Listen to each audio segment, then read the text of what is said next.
ഇറങ്ങിക്കഴിഞ്ഞ് കഴിഞ്ഞാൽ കോമ്പറ്റീഷൻ വരികയാണ്. ബാക്കിയുള്ളവർക്ക് നല്ല പടങ്ങൾ കിട്ടുമ്പോൾ, സീൻസ് കിട്ടുമ്പോൾ നമ്മുടെ ഉള്ളൊന്ന് അതെങ്ങനെ മാനേജ് ചെയ്യുമെന്നുള്ളത് ഞാൻ സത്യം പറഞ്ഞാൽ വിശ്വസിക്കുന്ന എനിക്കറിയില്ല. എനിക്ക് കത്താറില്ല, ഇതുവരെയായിട്ടും കത്തിയിട്ടില്ല. അത് ചിലപ്പോ എന്താ പറയാ, വളർത്തിയതിന്റെ വ്യത്യാസമായിരിക്കും. എന്റെ അച്ഛൻ എപ്പോഴും പറയും, അച്ഛനൊരു പഴയ സോഷ്യൽ ആക്ടിവിസ്റ്റ് ആണ്. അച്ഛൻ മരിച്ചു കഴിഞ്ഞിട്ട് 10-18 വർഷമായി. അച്ഛൻ എപ്പോഴും പറയായിരുന്നു, നമ്മള് ഇപ്പൊ ഞാനിപ്പോ ചേട്ടന്റെ സന്തോഷം കണ്ട് ഞാനിങ്ങനെ സന്തോഷിക്കുമ്പോൾ താങ്കളുടെ സന്തോഷം ഇരട്ടിയാവുന്നു. അപ്പൊ ഞാനിപ്പോ അവിടെ ഒരു ഇവന്റിൽ ടോക്ക് ചെയ്തു വരുന്ന ഫ്യൂച്ചർ 24 കാക്കനാട് യൂണിവേഴ്സിറ്റിയിൽ. അപ്പൊ അവരോട് ഞാൻ പറയായിരുന്നു, ഞാൻ ലാസ്റ്റ് അവരോട് പറഞ്ഞ കാര്യം ഇതായിരുന്നു, നമ്മളെ എല്ലാവരുടെയും സന്തോഷങ്ങളിൽ നമ്മൾ കൂടെ നിന്ന് സന്തോഷിക്കുകയാണെങ്കിൽ നമുക്കും വരുമ്പോൾ നമ്മുടെ കൂടെ ആളുണ്ടാവും. പക്ഷെ ഞാൻ കാണാറുണ്ട്, നമ്മൾക്ക് ചിലപ്പോൾ നമ്മൾ ഉള്ളിൻ്റെ ഉള്ളിൽ ചിലപ്പോൾ ഉണ്ടായിരിക്കാം, പക്ഷെ എനിക്കിതുവരെയായിട്ട് അങ്ങനെ ഫീൽ ചെയ്തിട്ടില്ല ഇതുവരെയായിട്ട്. പക്ഷെ എന്നെ ഇഗ്നോർ ചെയ്തേക്കുന്ന കുറെ സിറ്റുവേഷൻസ് ഉണ്ട്. ഇഗ്നോർ ചെയ്തേക്കുന്നത് ഇപ്പം ഞാൻ പറഞ്ഞില്ല, ഞാൻ പണ്ടൊക്കെ നമ്മൾ ഫേസ്ബുക്ക് മാത്രം വന്നുകൊണ്ടിരുന്ന സമയത്ത് ഞാൻ എല്ലാവരോടും ചെന്ന് ചോദിക്കാറുണ്ട്, ഞാൻ ഒന്ന് ടാഗ് ചെയ്തോട്ടെ, കാരണം ഫോട്ടോയ്ക്ക് റീച്ച് കിട്ടുന്നെങ്കിൽ നിങ്ങൾ ടാഗ് ചെയ്യുള്ളൂ, ഒന്ന് ടാഗ് ചെയ്തോട്ടെ എന്ന് ചോദിക്കാം. അപ്പൊ കുറെ പേരൊക്കെ നമ്മളോട് പറയും, നിനക്ക് വേറെ പണിയൊന്നുമില്ല, നീ ഈ കാട്ടിലും പോയുള്ള ഫോട്ടോയിലൊക്കെ ടാഗ് ചെയ്തിട്ട് ചുമ്മാ എൻ്റെ ഫീഡ് മുഖം നിന്റെ പടങ്ങളുള്ളൂ എന്നൊക്കെ പറഞ്ഞ് നമ്മളെ ഇത് ചെയ്യാറുണ്ട്. പക്ഷെ അന്നേരം നമുക്ക് വിഷമം ആ കാലഘട്ടത്തിലൊക്കെ തോന്നുമായിരുന്നു. പക്ഷെ എന്നോട് ഒരുമാതിരിപ്പെട്ട എല്ലാവരും ഓക്കേടാന്ന് പറയാറുള്ളൂ. ഓക്കെ എന്നാ പറയാ, കാരണം ഫ്രണ്ട്സൊക്കെ നമ്മളെ പോലെ തന്നെ നമ്മളോട് ചേർന്ന് നിൽക്കുന്ന സുഹൃത്തുക്കൾ. അപ്പൊ എന്റെ സക്സസ് ഉണ്ടായി എന്നല്ലേ പറഞ്ഞ, പക്ഷെ എന്തായാലും ഉള്ളത് വരെ കണ്ടു കൂടെ നിന്ന് സന്തോഷിക്കുന്ന കൂട്ടുകാരെ എനിക്കും ഉള്ളു. അപ്പൊ അവരോടൊക്കെ നമുക്കത് തന്നെ ഒരുപാട് കടപ്പാടുകളുണ്ട്. എല്ലാവരും നമ്മളെന്തെങ്കിലുമൊക്കെ ആയിപ്പെടണം എന്ന് അവർക്കും ആഗ്രഹമുണ്ട്. അപ്പൊ അതുകൊണ്ട് എനിക്ക് അങ്ങനെ തോന്നാറില്ല ഒരു പരിധി വരെ. പക്ഷെ തോന്നുന്ന ആൾക്കാരൊക്കെ ഉണ്ട്, നമ്മൾ ഇൻസ്റ്റന്റ്ലി നമ്മൾ കാണാറും കേൾക്കാറും ഉണ്ട്. എവിടെയെങ്കിലും ഒരു ട്രാവലൊക്കെ പോയിട്ട് വരുമ്പോൾ നമ്മുടെ സഫാരി വണ്ടി വന്നു, അടുത്ത വണ്ടി വരുമ്പോൾ തന്നെ അവരോട് ചോദിക്കും, നിങ്ങൾ എന്തെങ്കിലും കണ്ടായിരുന്നോ എന്ന് ചോദിക്കും. ഇല്ല കണ്ടില്ല എന്ന് പറയും. അങ്ങനെ ഒരു ഫീൽ വരുന്ന ആൾക്കാരൊക്കെ ഉണ്ട്. അത് സ്വാഭാവികമാണല്ലോ, മാനുഷികമാണല്ലോ, മനുഷ്യനല്ലേ നമ്മൾ.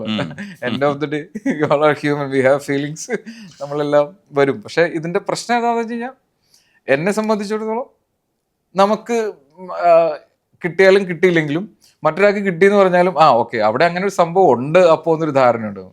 ഇപ്പൊ ഞാൻ കേരളത്തിൽ ഇതുവരെയായിട്ടും കടുവയെ നേരിട്ട് കണ്ടിട്ടില്ല കേരളത്തിൽ. പക്ഷെ കടുവയുണ്ട്, ആൾക്കാർ കാണുന്നുണ്ട്, ഫോട്ടോ എടുത്തവരുണ്ട്. ഞാൻ എന്തോരം നടന്നിട്ടുണ്ട്, ഞാൻ കുറെ നടന്നിട്ടുണ്ട്, കുറെ സ്ഥലങ്ങളിൽ പോയിട്ടുണ്ട്. ഇതുവരെയായിട്ടും ഒരു പ്രാവശ്യം കണ്ടൊരു മിന്നായം പോലെ കണ്ടേ ഉള്ളൂ. പക്ഷെ അങ്ങനെ ഉണ്ട് എന്ന് ആരെങ്കിലും വിളിച്ചു പറയുമ്പോൾ എനിക്ക് എപ്പോഴും അപ്ഡേറ്റ് ഒക്കെ തരുമ്പോൾ ഇവിടെ വന്നിട്ടുണ്ടോ എന്നൊക്കെ പറഞ്ഞു. ഓക്കെ, അപ്പൊ എനിക്ക് സന്തോഷമാണ്, കാരണം അവിടെ കടുവയുണ്ട്, അവിടെ മൂവ്മെന്റ് ഉണ്ട്, അല്ലെങ്കിൽ എലഫന്റ് ഉണ്ട്.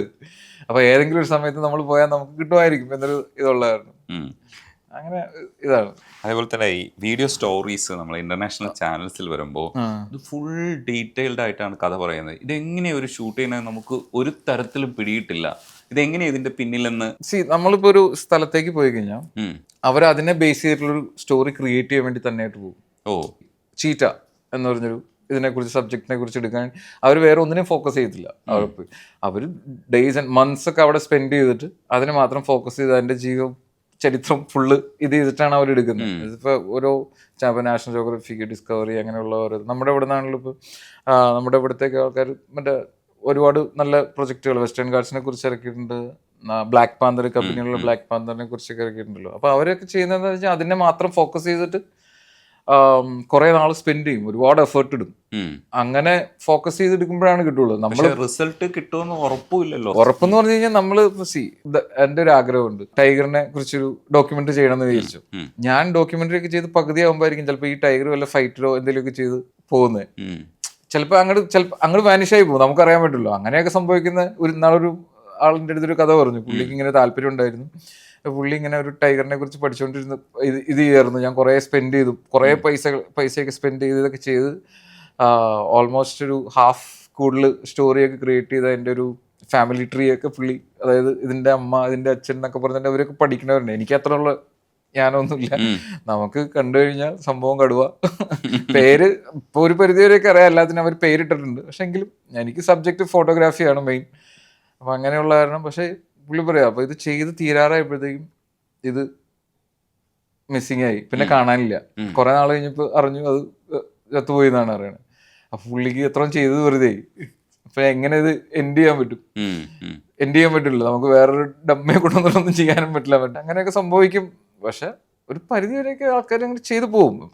ഇപ്പൊ ഞാൻ എൻ്റെ ഒരു ഇതിൽ എനിക്ക് ചെയ്യാൻ വെസ്റ്റേൺ ഗാർഡ്സിനെ കുറിച്ച് എന്തെങ്കിലും ചെയ്യാൻ വലിയ ആഗ്രഹമുള്ളൊരു ഇതാ ഇപ്പോഴും മനസ്സിൽ കിടക്കുന്നുണ്ട്. ഞാൻ ഇന്നാൾ ഷൂട്ട് ചെയ്തായിരുന്നു നിക്കോണിന്റെ ഒരു ഇതിനു വേണ്ടി. C6 III ക്യാമറ ഇറങ്ങിയപ്പോൾ വെസ്റ്റേൺ ഗാർഡ്സ് ഞാൻ ഫുള്ള് കവർ ചെയ്ത് വാൽപ്പാറയിൽ പോയി ആദ്യം. വാൽപ്പാറയിൽ പോയി ലൈൻ ടെയിൽ മെക്കാക്ക് എന്ന് പറഞ്ഞ ഇതിൻ്റെ ഇതുണ്ട്. ഈ ക്യാമറയ്ക്ക് വേണ്ടി അവർ എന്നോട് പറഞ്ഞിട്ട് ഞാൻ പോയി എടുത്തൊരു 5 ദിവസം ഫുള്ള് വെസ്റ്റേൺ ഗാർഡ്സിലായിരുന്നു. അപ്പോൾ അവിടെ പോയി എടുത്ത് അതിൽ വെസ്റ്റേൺ ഗാർഡ്സിൽ നിന്ന് ലൈൻ ടെയിൽ മെക്കാക്കിൻ്റെ എലഫൻസ് ഉണ്ട്, പിന്നെ കുറേ ഫ്രോഗ്സ്, സ്നേക്സ് ഒക്കെ ഉണ്ട്. ഇതിനെയൊക്കെ നമ്മൾ ഒരു പരിധി വരെ ആരും കാണാത്ത ചെറിയ ചെറിയ ഫ്രോഗ്സ് ഉണ്ട്. അപ്പോൾ ഞാൻ പറഞ്ഞ വൈൽഡ് ലൈഫിലോ അല്ലെങ്കിൽ ഇതിനോട് താല്പര്യമുള്ള ആൾക്കാരല്ല, ഒരു ഒരു ഒരു സെക്ഷൻ ഓഫ് പീപ്പിൾ ഇതൊന്നും കണ്ടിട്ടില്ലാത്ത കണ്ടാലും ഇഗ്നോർ ചെയ്ത് കളയുന്നൊരു ഇതായിരിക്കും. കാരണം അതൊരു തവള, പക്ഷെ നമ്മൾ അതിനെ ക്ലോസ് ആയിട്ട് ഒബ്സർവ് ചെയ്യുമ്പോഴായിരിക്കും മനസ്സിലാവുന്നത് ഭയങ്കര ഭംഗിയും ഭയങ്കര ഇതായിരിക്കും. ഇപ്പൊ മീശപ്പുലിമല പോയി എല്ലാവർക്കും ചാർലി സിനിമയ്ക്ക് ശേഷമാണ് മീശപ്പുലിമല, പക്ഷെ അവിടെ റെസ്പ്ലൻഡന്റ് എന്ന് പറഞ്ഞാൽ ഫ്രോഗിനെ കണ്ടു തുടങ്ങിയത് ഇപ്പോഴും ആൾക്കാർ. അവിടെ ഒരു ഭയങ്കര ബ്യൂട്ടിഫുൾ ആ ഫ്രോഗ്. പിന്നെ ഗാലക്സി ഫ്രോഗിനാണെങ്കിൽ വോക്കൽ കോഡ് പോലും ഇല്ല. അതിനെ നമുക്ക് കണ്ടെത്തുക എന്ന് പറഞ്ഞാൽ ഭയങ്കര ചടങ്ങാണ്.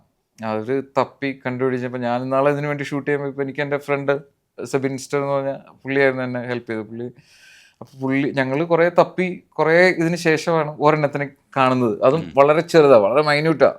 പക്ഷെ അതിൻ്റെ ഫോട്ടോ എടുത്ത് കഴിയുമ്പോൾ എൻ്റെ പേജിലുണ്ട്, ഫോട്ടോയും വീഡിയോയും കാണുമ്പോൾ ഭയങ്കര ഭംഗിയാണ്. അല്ല, ഈ ഇൻസെക്ട്സിന്റെ മൈക്രോ ലെൻസ് വെച്ചിട്ടുള്ള ഫോട്ടോഗ്രാഫി, അതിപ്പോ അതിന്റെ വീഡിയോസ് ഒക്കെ വരുന്നുണ്ടല്ലോ, അത് ശരിക്കും അത് വേറൊരു ഡിപ്പാർട്ട്മെന്റ് ആണല്ലോ നിങ്ങളുമായിട്ട്? ഇല്ല, എല്ലാം ഇറ്റ്സ് ഓൾ കവർ, എല്ലാത്തിന്റെയും ഇതിൽ കവർ ചെയ്യും. അതായത് നമ്മള് മാക്രോ ലെൻസ് ഉപയോഗിക്കും. 105 ആണ് ഞാൻ യൂസ് ചെയ്യുന്നത്. 105 മാക്രോ യൂസ് ചെയ്തിട്ട് ഈ ഫ്രോഗിന്റെ ഒക്കെ ആ ലെൻസ് അത് തന്നെയാണ് ഉപയോഗിക്കുന്നത്. മാക്രോ യൂസ് ചെയ്യുന്നത്. ഇപ്പൊ എന്താ പ്രശ്നം എന്ന് വെച്ച് കഴിഞ്ഞാൽ നമ്മളിപ്പോ ഒരു സ്നേക്കിന്റെ ഒക്കെ ഫോട്ടോ എടുക്കാൻ പോവാണ്, നമ്മൾ പോസ്റ്റ് ചെയ്യുന്ന ഒരു ഫോട്ടോയാണ് അവർ കാണുന്നത്. ഒരു ഫസ്റ്റ് ടൈം നമ്മൾ കാണുന്നത് ഒരു സ്നേക്ക് ഇങ്ങനെ നിൽക്കുന്ന ഒരു ഫോട്ടോ. ഇപ്പൊ എൻ്റെ കയ്യിൽ Malabar large scale Malabar pit viper ഉണ്ട്. ലാർജ് സ്കെയിൽ പിറ്റ് വൈപ്പർ ഇങ്ങനെ ഇരിക്കുന്ന ഒരു ഫോട്ടോയാണ് അതിൽ കാണുന്നത്. പക്ഷെ ആ ഫോട്ടോ എടുക്കുന്നതിന് മുമ്പ് കുറേ നേരം ഞങ്ങൾ അതിൻ്റെ അടുത്ത് പോയി സ്പെൻഡ് ചെയ്തു.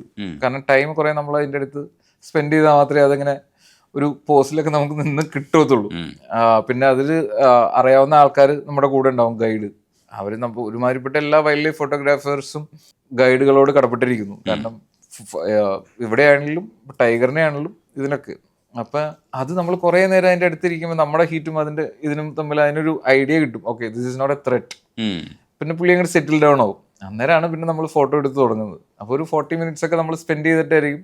പക്ഷെ നമ്മുടെ ഔട്ട്പുട്ടിലൊരു ഫോട്ടോ നമ്മൾ പോയി പാമ്പിൻ്റെ പടം എടുത്തിട്ട് പോകുന്നു എന്നായിരിക്കും. പക്ഷെ പിന്നെ ചില മാക്രോസ് ഒക്കെ എങ്ങനെയാണെന്ന് വെച്ച് കഴിഞ്ഞാൽ തവളകളുടെ അമ്പോലി, അകുമ്പയിലൊക്കെ പോയി കഴിഞ്ഞാൽ ഫ്രോഗ്സ് ഉണ്ട്, ഡിഫറെൻറ്റ് ടൈപ്പ് ഓഫ് ഫ്രോഗ്സ്.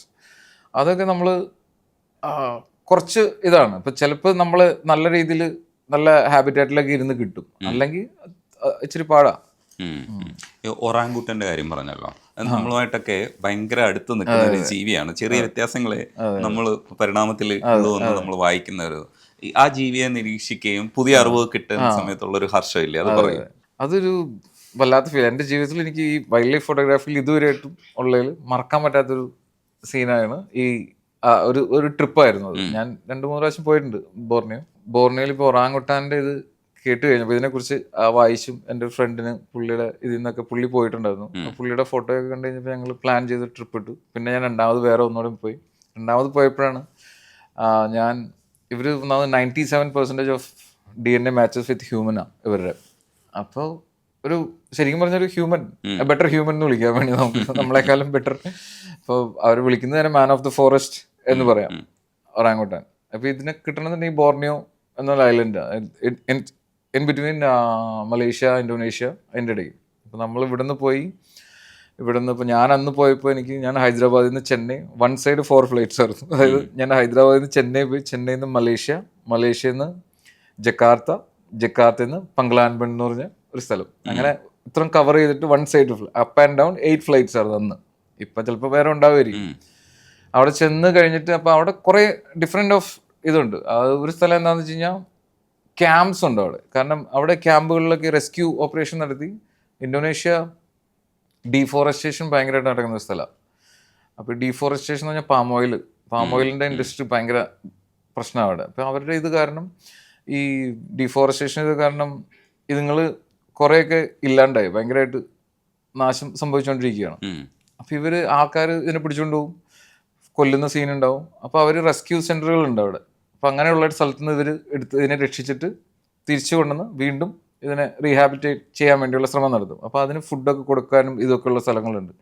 കാരണം അവർ വൈൽഡിൽ നിന്ന് ആൾക്കാർ പിടിച്ചു കൊണ്ടുപോയതിനെ തിരിച്ചു കൊണ്ടുവന്ന് വീണ്ടും കാട്ടിലേക്ക് ഇടുകയാണ്. അപ്പോൾ ഇവർക്ക് ഫുഡ് അവർ പ്രൊവൈഡ് ചെയ്യുന്നുണ്ട്. അവർ അവിടെ ഗവൺമെൻറ്റിൻ്റെ ഇത് അവർ ഒരുപാട് ചെയ്യുന്നുണ്ട്, ഒരുപാട് നല്ല കാര്യങ്ങൾ ചെയ്യുന്നുണ്ട്.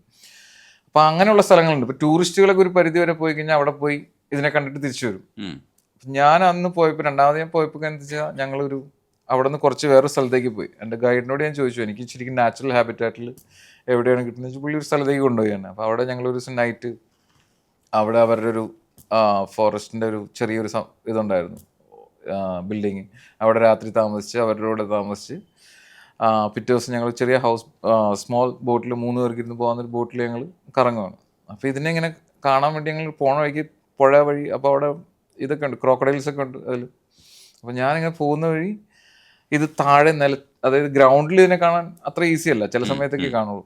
അപ്പം ഇങ്ങനെ താഴെ ഇങ്ങനെ ഇരിക്കും, നിര പിടിച്ചിരിക്കുന്നുണ്ട്. അപ്പോൾ ഇത് കണ്ടു കഴിഞ്ഞപ്പോൾ ഭയങ്കര ത്രില്ലടിച്ചിട്ട് ഞാൻ ഗൈഡിനോട് ചോദിച്ചു can I get down here എന്ന് ചോദിച്ചു. അപ്പോൾ പുള്ളിനോട് പറഞ്ഞു സുഭാഷ് നമ്മൾ അപ്പുറം ഇപ്പുറം ഇപ്പോൾ ക്രോക്കഡൈലിനെ കണ്ടോളൂ, മുതലുകൾ അവിടെ ഉണ്ടായിരുന്നു, ഇവിടെ ഉണ്ടായിരുന്നു. ഞാൻ പുള്ളിയോട് പറഞ്ഞൊരു കാര്യം ചെയ്യും, താങ്കൾ അവിടെ പോയി നിൽക്കും, ബോട്ട് ഓടിക്കുന്ന ആൾ ഇവിടെ നിൽക്കട്ടെ, ഞാൻ എന്തായാലും കിട്ടിയ അവസരം എനിക്ക് കളയാൻ പറ്റില്ല എന്നും പറഞ്ഞ ക്ലിയർ വാട്ടർ ആയിരുന്നു. ഞാൻ ഇറങ്ങി കുറച്ച് ഫോട്ടോസൊക്കെ എടുത്തു. ഭയങ്കര നല്ല എനിക്ക് ഇഷ്ടപ്പെട്ട കുറേ ഫ്രെയിമുകൾ ഉണ്ടായിരുന്നു, അതൊക്കെ എടുത്തിട്ട് പിന്നെ ഞങ്ങൾ നടന്നു അകത്തേക്ക്, കുറേ നടന്നു പോകുന്ന വഴിക്ക് ഒരു മരത്തിൻ്റെ മുകളിലൊരു ഒറാങ്ങോട്ടാൻ ഇങ്ങനെ ഇരിക്കുക. അപ്പോൾ ഞാൻ ഡിഫറെൻറ്റ് ഫ്രെയിമൊക്കെ എടുക്കാൻ വേണ്ടി ഞാൻ നിലത്തേക്ക് ഇങ്ങനെ കിടന്നൊക്കെ എടുക്കുകയാണ്. അപ്പോൾ പുള്ളി പറഞ്ഞു ഒന്നുമില്ല, ഒരു കുഴപ്പമില്ല, എല്ലാം ഓക്കെയാണ്, you do whatever you want എന്ന് പറഞ്ഞു.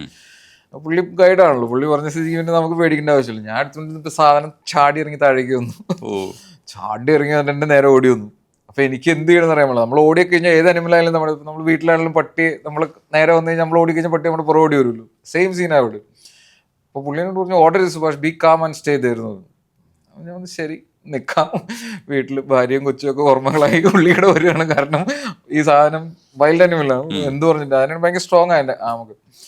ഇതെൻ്റെ അടുത്തേക്ക് വന്നിട്ട് ആദ്യം എന്നെ ഇങ്ങനെ നോക്കി സ്നിഫ് ചെയ്തു, എന്നിട്ട് കയറി പിടിച്ച സ്ഥലം പറയാൻ പറ്റില്ല, ഒരു പിടുത്തമായിരുന്നു. സ്വർഗം കണ്ടു ശരിക്കും പറഞ്ഞു ഞാൻ. അത് കഴിഞ്ഞിട്ട് എൻ്റെ ക്യാമറയിൽ എൻ്റെ കയ്യിൽ പിടിച്ച് ടച്ച് ചെയ്യല്ല, എൻ്റെ ഫോട്ടോ ഒക്കെ ഉണ്ട്, ഞാൻ തരാം. ടച്ച് ചെയ്യല്ല എഴുത്, ഇങ്ങനെ പിടിക്കും, ഇങ്ങനെ പിടിച്ചു. അത് കഴിഞ്ഞിട്ട് എൻ്റെ നേരെ നോക്കി ക്യാമറയിലേക്ക് നോക്കി കുറേ നേരമൊക്കെ നിന്നു. അത് കഴിഞ്ഞപ്പോൾ ഞാൻ കൂളായി. അപ്പോൾ എനിക്ക് മനസ്സിലായി ഒന്നും ഉപദ്രവിക്കൊന്നുമില്ലായിരിക്കും. പിന്നെ പുള്ളി കൂളായിട്ട് എൻ്റെ അടുത്ത് നിൽക്കുകയാണ്. പിന്നെ ഞാൻ അവിടെ കൂളായിട്ട് വന്നു, പുള്ളി എൻ്റെ സൈഡിൽ അവിടെ വന്നിരുന്നു, അവിടെ ഇങ്ങനെ ഇരുന്നു, ശരിക്കും മനുഷ്യനെ പോലെയായിരുന്നു, അതായത് പെരുമാറ്റങ്ങളെ. അപ്പോൾ നമ്മളെ ടെസ്റ്റ് ചെയ്ത് നമ്മളെ ചെക്ക് ചെയ്തു, പുള്ളി അവിടെ വന്നിരുന്നു. പിന്നെ ഞാൻ സെൽഫി ഒരു എടുത്തു, അതായത് സെൽഫി എന്ന് വെച്ചാൽ അങ്ങനെയല്ല, പുള്ളിയോട് പറഞ്ഞൊരു ഫോട്ടോ എടുത്തെന്ന് പറഞ്ഞ് ഫോട്ടോയൊക്കെ എടുത്തു. പക്ഷെ അതൊരു എക്സ്പീരിയൻസ് ആയിരുന്നു. ഒരു വൈൽഡ് അനിമൽ, അത് നമ്മളുമായിട്ട് ഒരുപാട് കണക്റ്റഡ് ആണ്. അവർ ഈവൻ ടൂൾസ് പോലും യൂസ് ചെയ്ത് തുടങ്ങിയൊരു സീനൊക്കെ ഉണ്ടല്ലോ ഇപ്പോൾ കുറേ സ്ഥലങ്ങളിലൊക്കെ. അപ്പം അങ്ങനെ ഒരു എൻഡാഞ്ചേർഡ് ആയിട്ടുള്ളൊരു ഇതിനെ കിട്ടി. അതൊരു വല്ലാത്തൊരു അനുഭവമായിരുന്നു ഒറാങ്ങുട്ടാൻ. അത് പക്ഷേ വംശനാശം സംഭവിച്ചുകൊണ്ടിരിക്കുകയാണ് ശരിക്കും പറഞ്ഞു കഴിഞ്ഞാൽ.